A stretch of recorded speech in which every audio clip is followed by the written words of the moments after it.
Dear friends, in this tutorial, we will learn about transistor common base configuration. These are the points covered in this tutorial.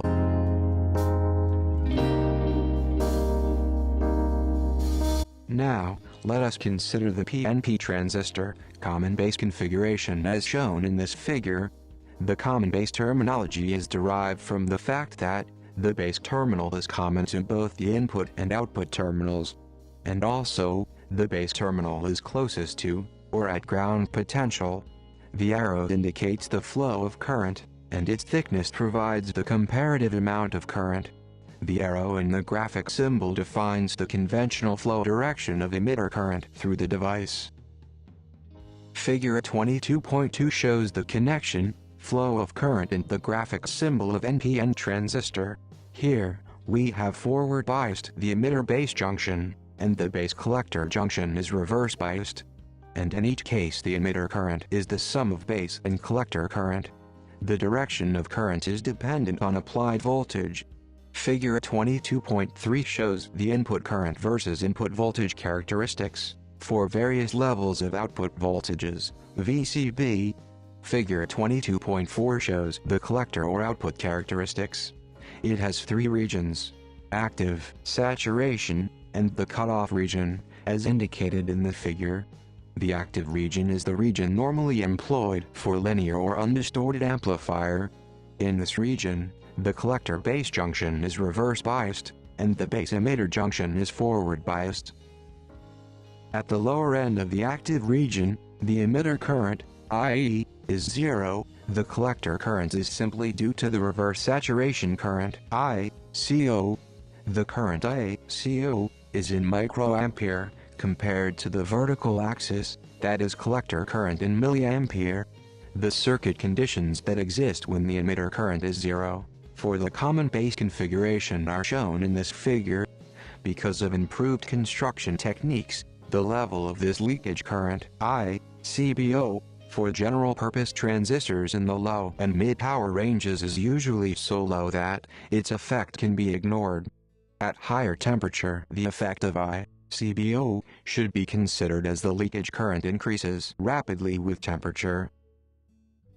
From figure 22.4, point to be noted that, as the emitter current increases above zero, the collector current increases to a magnitude essentially equal to that of the emitter current.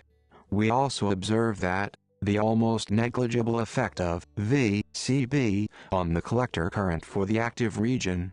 The curves clearly indicate that a first approximation to the relationship between IE and IC in the active region is given by IC approximately equal to IE.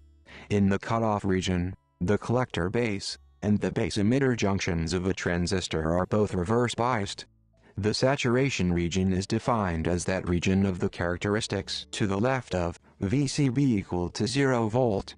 The horizontal scale in this region was expanded to clearly show the dramatic change in characteristics in this region. We observe an exponential increase in collector current as the voltage VCB increases toward 0 volt. In the saturation region, the collector base and base emitter junctions are forward biased. The input characteristics of figure 22.3 reveal that, for fixed values of collector voltage, VCB, as the base to emitter voltage increases, the emitter current increases in a manner that closely resembles the diode characteristics. In fact, increasing levels of VCB have such a small effect on the characteristics that, as a first approximation, the change due to changes in VCB can be ignored, and the characteristics drawn as shown in subfigure A. Now, if we apply piecewise linear approach, the characteristic of figure B will result. Taking it a step further and ignoring the slope of the curve, and therefore the resistance associated with the forward bias junction will result in the characteristics of figure C. Once a transistor is in the on state, the base to emitter voltage will be assumed to be 0.7 volt. Now, let us define alpha. Alpha is defined by the equation 22.1, where IC and IE are the level of current at the point of operation. Since alpha is defined solely for the majority carriers, the collector current is given by equation 22.2. In alternating current situations, where the point of operation moves on the characteristic curve, an AC alpha is defined by equation 22.3. The AC alpha is formally called as common base short circuit amplification factor. Thank you for watching the video. If you find it beneficial, please like, share, and subscribe to my channel. I would also like to have comments if further modification is required.